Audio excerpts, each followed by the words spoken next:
Dream, believe, do is an approach to life. And today I'm sitting here talking to my friend Martin Miller. Martin, thank you for your time today. Thank you, Dennis. Martin, you have a dream, or had a dream rather, that you've achieved. Tell me about that dream, if you would, please. Yeah. The dream was about the heritage. The dream was about the background. The dream was about mixed feelings that I went through as a child and then as a teenager, which was linked to my family. I never figured out and didn't get an answer about what our background was. And even I asked so many times. And then I find out that we are Jewish and that whole family was gassed in Auschwitz. And the only person who came out of it was my grandmother, that I actually find out by seeing her tattooed number on her hand. And that's how you knew that she had been at Auschwitz, was by seeing the tattoo? Yes, absolutely. And your grandmother's from where? From Slovakia or She's Czechoslovakia? from Ukraine. That was a part of Czechoslovakia at that time. Right, okay. Uzhgorod and places like that. And yeah. So how old were you when you saw the tattoo? Well, I was like 12 when I saw the tattoo. I never figured out before, but obviously she had it forever. And I asked her, and every time she just didn't say anything, or she started to cry, or she was saying some funny stories.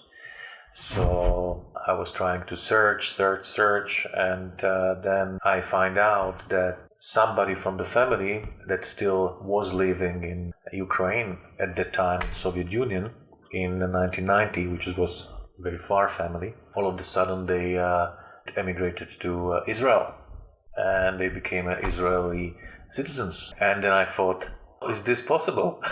This must be, this must be it. I thought so, but I never had any kind of proof. And that was the proof. Anyway, I lived with that for a long time. I have come straight to my grandmother and I told her that I know we are Jewish.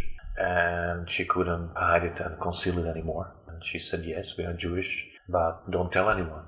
Ever. Keep it to yourself. Keep it to yourself. Interesting. And I said, why? And she said, because another pogrom is coming. Wow.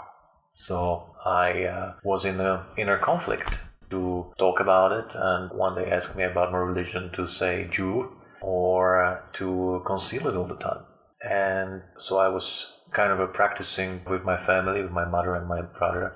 We were hiding it, and we were secretly seeing people that had the private worships and stuff like that. Because your grandmother said, keep it to yourself, keep it quiet, because they're coming again. Yeah. Okay. And so I did.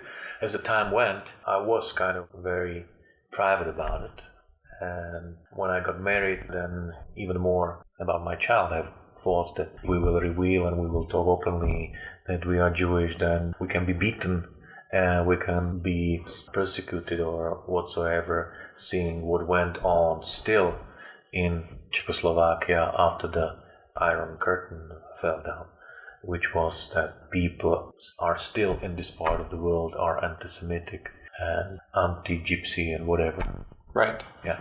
About my dream. So I always thought that, one day I will be free to face it, and that I will be free to practice it and to speak about it and most of it feel like it. Okay. Feel like a real Jew. And my grandmother passed away. About how long ago? A couple years ago, no? She passed away, I guess, 2.5 years ago. Okay, right. And I have to admit I was not crying at that time. And there was a real Jewish funeral that we were doing with our family and with the rabbi. She is buried at the Jewish cemetery. But that took me a lot. And I thought I need to go and do a pilgrimage route to two places. One was Israel, and the second one was Auschwitz. So I went to Israel and went to the wall and stick there my dream and my wish into the wall, and went to the places. And then much stronger was to go to Auschwitz. And I went to the Auschwitz, and I went to the barracks, where she was, because the barracks were under the nationalities. So I could go to the barracks where she was. So you could find actually the barracks where she lived. Yeah, and that was very strong. And the first thing I came to Auschwitz was that I put the kappa on my head, Yamalka. And I was walking there. I spent there 2 hours. It's not such a big place, by the way. And then I went back and I was under the gate Arbeit macht frei. Right. Work makes you free or whatever, right? Yeah. Yeah, right. Yeah. And I was stopped by a guy who must be 70 at that time, who stopped me. His accent was really a Brooklyn accent. And he said, "What are you doing here? Who you are?" And I told him just a little bit what I'm doing there and who I am and where my grandmother was, which barracks. And he said, "You have kappa on your head." And I said, "Yes." And he said, "Are you not afraid?" And that was the second I got the insight. And I said, "No, I'm not afraid." And that was the point. It was the point. It was the point that I realized that I cannot be afraid. And I don't want to live with the fear for the rest of my life. It's amazing. The fear to be revealed as a Jew, and the fear that they will come to my house and kill me because I'm a Jew. Which you've grown up with, you'd heard this your entire life. Sure. So I basically decided that Nazis killed all my family, and my mother's name is different because she got married. So I decided that I'm going to carry on the torch of my family. Because your birth name was it was Matasher. different. It was Matasher. It was a different name. It was according to my father. Mm-hmm. And I decided that I want to carry on the torch and I want to show, not be afraid, not to have a fear, to carry on the Jewish name, which is Miller.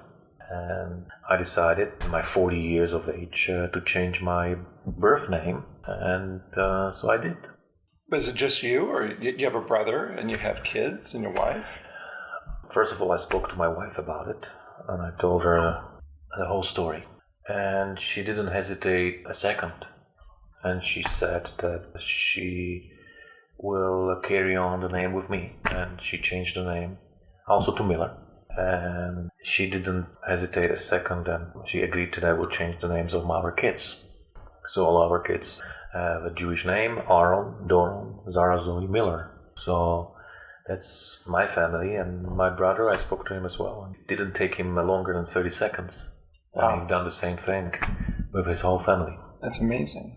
Okay, that's not a small decision to make, Martin. I mean, it's a huge decision to get back in touch with your heritage and to adopt your grandmother's name and carry the tradition forward.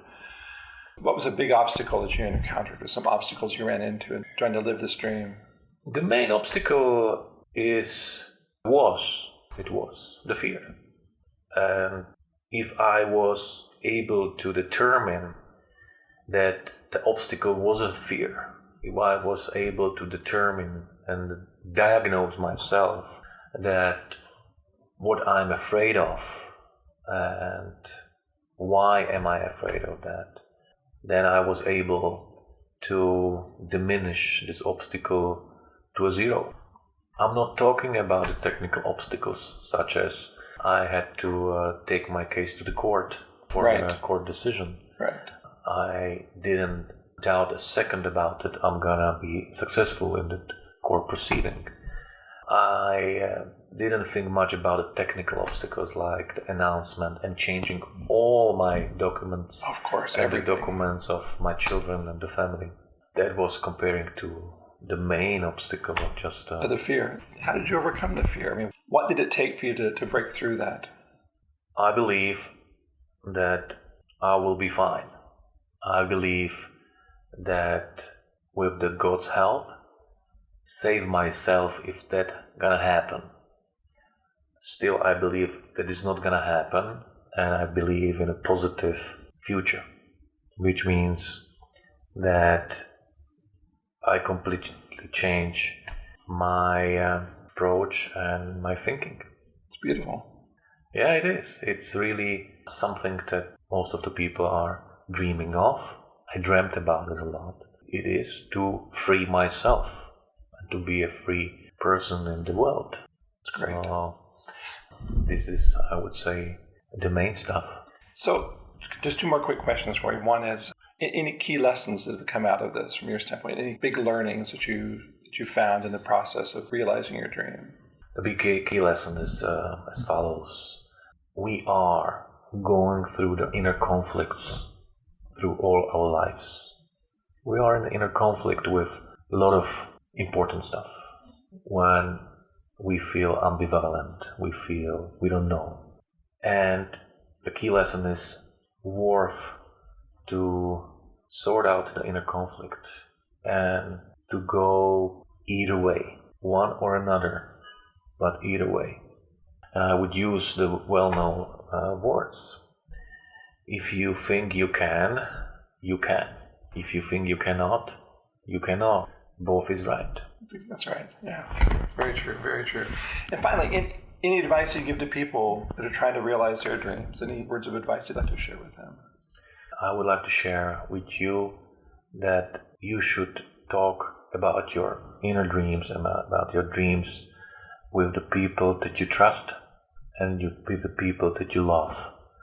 You can carry that dream and make it through easier when you talk to someone. It's beautiful. Martin, thank you so much for your time. Thank you, Dennis.